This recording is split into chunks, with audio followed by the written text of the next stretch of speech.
a Lawson convenience store that collaborates with the Hubei Provincial Museum.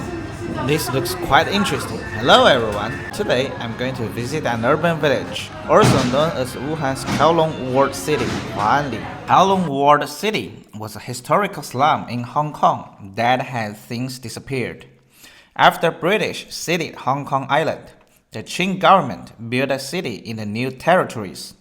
In 1898, the new territories were leased to Britain, but this residential area became a Qing dynasty enclave within British-occupied Hong Kong.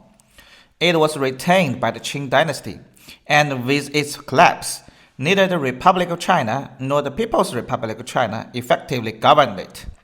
It became a lawless zone within Hong Kong, until the Sino-British Joint Declaration stipulated Britain's return of Hong Kong. The Hong Kong government, with the consent of the Chinese government, demolished the area and redeveloped it into Kowloon Walled City Park. From then on, Kowloon Walled City became a synonym for a densely built slum with a serious crime problem. Hua'anli is Wuhan's version of Kowloon Walled City. At its peak, Hua'anli housed over 100,000 residents, and its security was a serious concern in Wuhan. While the situation has improved considerably since then, the security post at the community entrance clearly demonstrate the significant investment the government has made in maintaining it. However, with Wuhan's urban development, the population here has dwindled considerably. The newly constructed Wuhan Metro Loop line has deliberately chosen this location for a station, making the government's intention to demolish and rebuild here undisguised. Cables are everywhere in newly built residential areas. Most of these cables are now buried underground within the buildings. It looks quite similar to neighboring Japan, where there are also many utility poles. Look at the distance between the buildings. The reason this place became a shanty town is related to its geographical location. This community is surrounded by railways on three sides, and the place we just came in is the only entrance and exit for motor vehicles. Not only that, but the railway also runs through the middle of the community. The culvert we are passing through now is the road connecting the inner community to the outside. Fortunately, there is also an underpass for pedestrians and non-motorized vehicles. The construction site with the fence on our left is the metro station construction site. Once the metro is built, the traffic here will be greatly improved.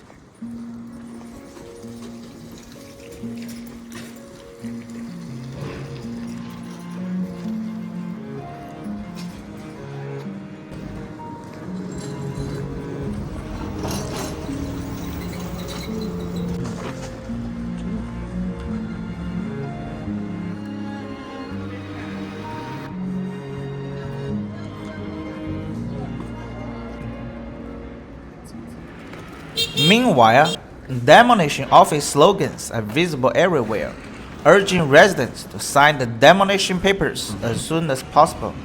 Generally speaking, the money the government is willing to offer for demolition houses does not meet the residents' expectations.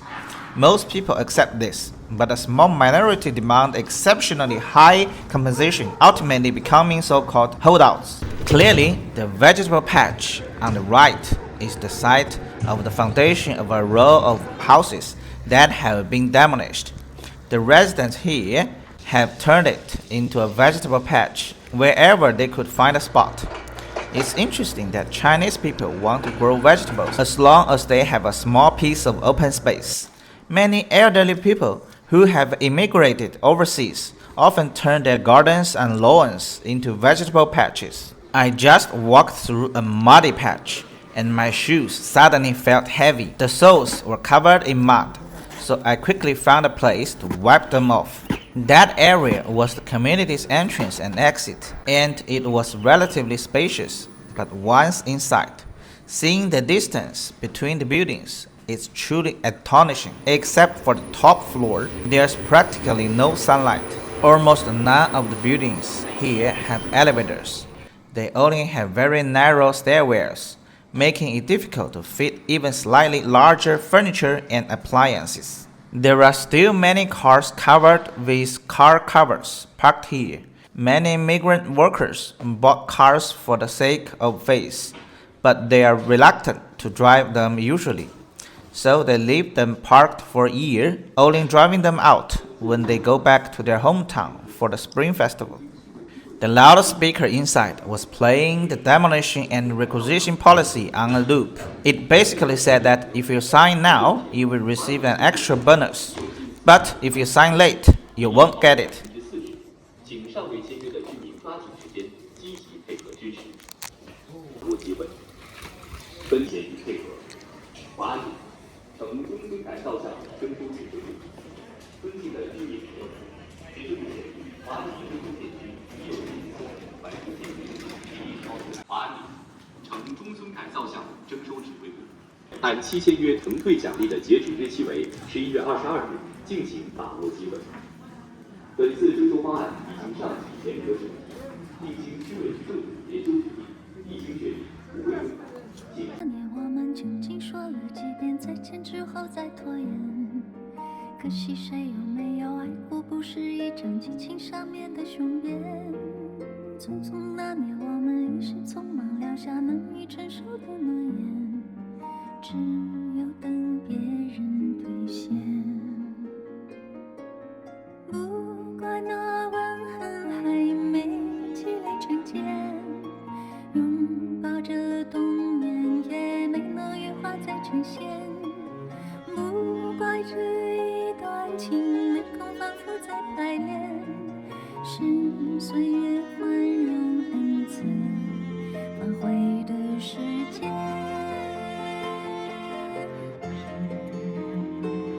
如果再见不能红着眼，是否还能红着脸？就像那年匆促刻下永远一起。Next, I prepared to leave through this underground passage. 别太快冰释前嫌，谁甘心就这样彼此无挂也无牵？我们要互相亏欠，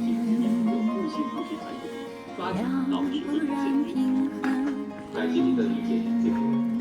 华里提议超过40%，请上级签约的居民抓紧时间。匆匆那年我们见过太少世面，只爱看同一张脸。多么莫名其妙，那么讨人欢喜，闹起来又太讨厌。相爱那年活该匆匆，因为我们不懂顽固的诺言，只是分手的前言。不怪那天太冷，泪滴水成冰，春风也